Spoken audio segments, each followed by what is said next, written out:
Rob and I's schedule has been crazy lately. We've been pulling so many app based shifts for DoorDash lately to make ends meet and save it for the wedding. We spent every weekend filming to get our horror production company off the ground, too. So it didn't leave us with much time to relax. Things have been stressful lately. A few nights ago, we got a late night ping to deliver some burgers to a weird road called Endicott that was known for a lot of various hauntings. It was a win win situation for us, or so we initially thought. I turned on the radio on low for some background noise while we picked up the food and headed to the location. Rob and I looked over. Rob and I. Sorry. Rob looked over at me with a grin and spoke as we turned on Endicott. You know, as many times as I've been down this way, it still creeps me out. I mean, there's the butcher's house, the witch's steps, the hitchhikers, the ghost car that chases people, and I would swear that trees seem so much closer to the road at night. I just smiled and agreed with him. I know what you mean. It's kind of crazy that so many things happen on one brief stretch of road. There's got to be some seriously bad juju around here for so many things to have happened. Rob, of course, quickly agreed with me. Oh, for sure. I think this address is the caretaker's house at that little cemetery on the road. It's the only graveyard nearby that I can think of where you're allowed to drive through at night. They have this super weird section called Babyland where the children are buried. There's this one grave where there's an actual crib railing that surrounds it. It's creepy as fuck. Well, that's not creepy or anything, I responded with a quick, nervous chuckle. He grinned and patted my knee as we headed down the road. I cranked up the local station and started jamming out to some Bon Jovi. The closer we got to the cemetery, the more the radio crackled, which which made little sense considering we're right in the middle of the station broadcast range. So I figured there was some interference. I checked other stations, but they seemed to be fine. I switched back to the original station since it was the only station I cared for, and put up with the static for a little while longer. We're about a mile from the cemetery when the strangest thing happened. The music just stopped, and there was dead air on the radio. The static crackled and soon gave way to a voice talking. And as the darkness descends upon the lands, there shall come the time of blood. Rob glanced over at me with a raised brow before looking back at the road and commenting, are we listening to some kind of religious station or something? I double checked the radio before responding. No, still on the 104.7 W2 WTUE. Before either of us could say any more, the voice started up again. The Dark Lord shall awaken from the sunken city of Relea when the stars are right. He shall bring us peace through madness and devour the non believers. Raz, I suck at this language. Flui, Mengwa, Cthulhu, Rela, Wagnala, Fung. In the house of Rela did Cthulhu wait streaming.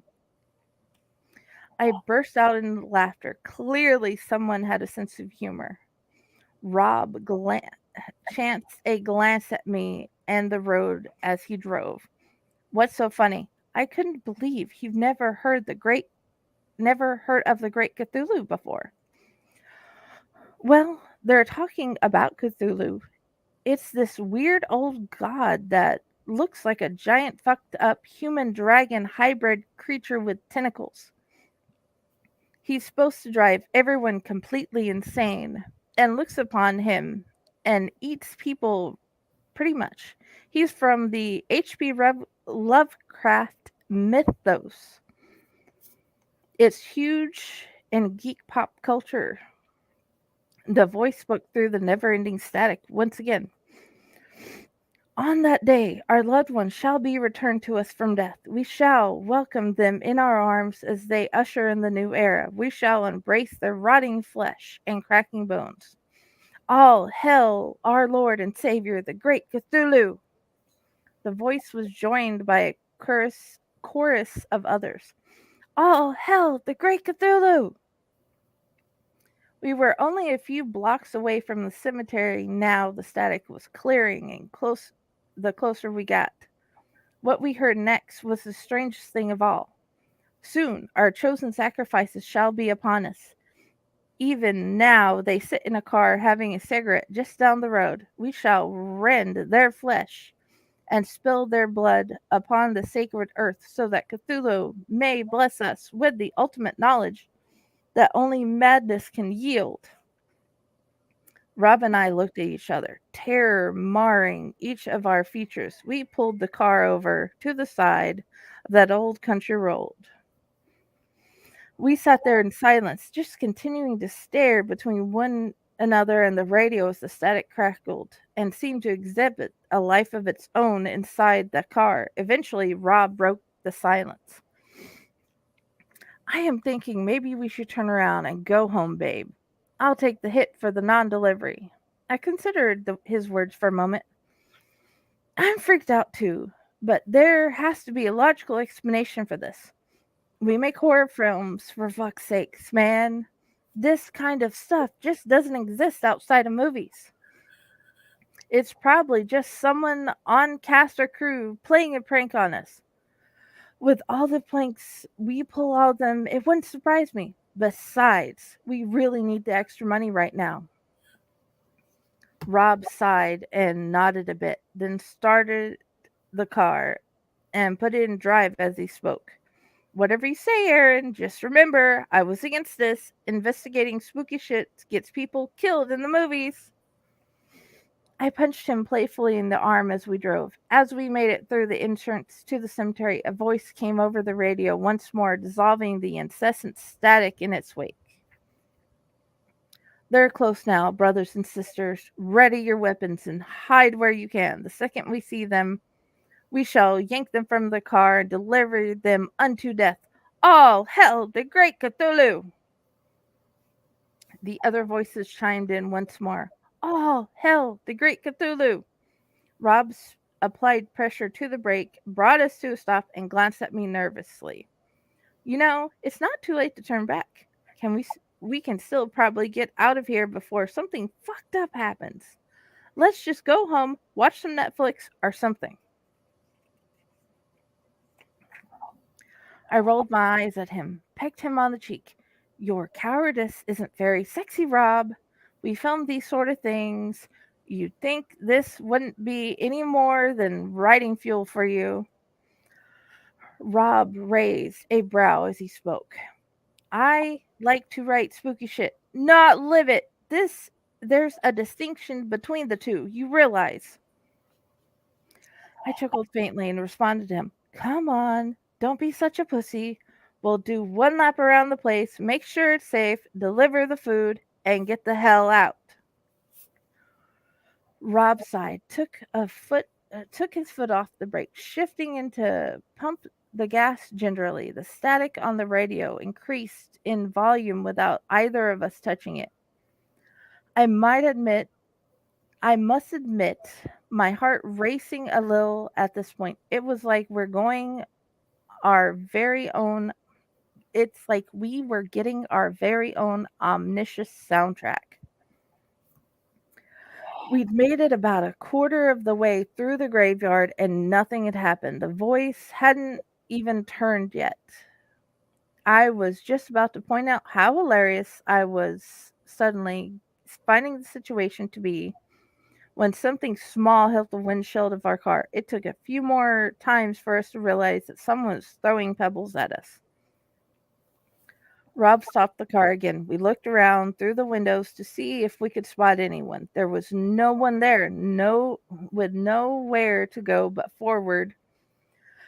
We started moving it. Now we were just past the halfway mark, and still we'd seen no one. A few more pebbles had hit the windshield by now. But that was about it. Maybe we're just slinging gravel up from the path as we were driving. As unlikely as that seemed, that's what I secretly told myself from to keep me from freaking out. Rob wasn't saying a word, but I could see his knuckles had gone white on the steering wheel, presumably from gripping it so hard. I reached over, put my hand on his shoulder as we continued. Three quarters of the way we 3/4 of the way through, we reached the Babyland section of the that Rob had been talking about earlier. It was just as unsettling as he described it. Everywhere you look, there were cradled statues of once adorable little cherubs and giant statues of angels weeping. I pointed out the statue Rob had once again came to a halt. Whatever you do, don't blink. I got a nervous laugh out of Rob. We were huge fans of Doctor Who and the Weeping Angels and had always been amongst our favorite episodes. The other things about this section of the cemetery were all the toys surrounding the graves. We saw rusted Hot Wheels, old weather worn teddy bears, corroded Barbie dolls, and even some partially deflated balloons. I'd seen things memor like this at memorials on the side of the road and such. They were nothing compared to the magnitude of what we were seeing right now. Suddenly, a voice overcame the static again. There were the children now, so close. I can see them through the eyes of the angels as we speak. I can see them staring back at me. Rob is terrified, and Aaron seems confused. It won't be long now, my brothers and sisters. They will not escape. All hail the great Cthulhu! And as before, the chorus of voices responded just before the static resumed control. All hail the great Cthulhu! Rob again let go of the brake, hit the gas. This time there was more pressure than before. He wanted to get out of there as quickly as possible, and I easily agreed with his sentiment. Fuck the delivery at this point. We drove about as fast as you could on a narrow gravel path through a cemetery with an unnecessary amount of twists and turns. Finally, the entrance we'd come through was in sight in the distance. We were going to make it out of here, most likely laugh about the scare later. That's when we noticed a big truck entered the graveyard and stopped directly in the entrance. They just sat there as if blocking our way. Headlights came to life from behind us suddenly and almost blindingly, Rob via the reflection from the rearview mirror. They were closing in fast. The voice screeched over the radio in a single word, bursting through the static like Chuck Norris's fist through the chest cavity of his opponent. No! Before long, flowing onyx hooded cloaks began springing from behind gravestones and statues and started running directly at our car. Rob gritted his teeth together, leaned forward, and kept right on driving. He seemed determined to make it out of there. The sounds of metal scraping metal echoed through the night as the cloaked figures jammed their twisted blades. Pardon me, their twisted blades against our car as we passed. By now, my heart was beating so hard that I thought I'd have a heart attack for sure. There had to be at least 30 people trying to surround us, and Rob wasn't showing any signs of stopping. We're driving over graves and weaving through headstones, so he didn't have to sacrifice any speed around the pointless dips and turns. We were getting closer and closer to the truck, blocking the entrance now. I was terrified that we were going to drive right into it. Out of the blue, Rob shrieked, "Hold on!" I made sure my seat belt was secured, gripped the oh shit handle like my life depended on, and squeezed my eyes shut. Whatever he planned to do, I sure as hell didn't want to see it. I could feel the car speeding up, and then I felt that somewhat weightless sensation in my gut as I'm pretty sure all four of our tires left the ground. We came down hard. Our tire squealed as he jerked the wheel so hard that to the left that my head smacked against the window. I opened my eyes slowly and shook off the daze and noticed we were on the road in front of the cemetery now, hauling ass. I turned around in my seat to look behind us. The huge ass truck and three cars were giving chase. I reached over to squeeze Bob's shoulder as the voice again filtered through the static. Don't let them get away, brothers and sisters. Follow them to their home if you must. Our ritual depends on it. As a series of horn blasts truncated the voice before the stag forced its way back into control, tears streamed down my face as I cried to Rob, "We can't go home, Rob. They'll kill us. We need to get somewhere safe." The truck was in the lead of those behind us and sped up to the point its front fender slammed against our bumper as our car jerked. Rob pushed the pedal down till it bottomed out. We were zipping down a back road faster than I'd ever been in a car before. I'd seen a lot of car chases on TVs and the movies. Hell, we'd even filmed a few, but none of us prepared me for the living one.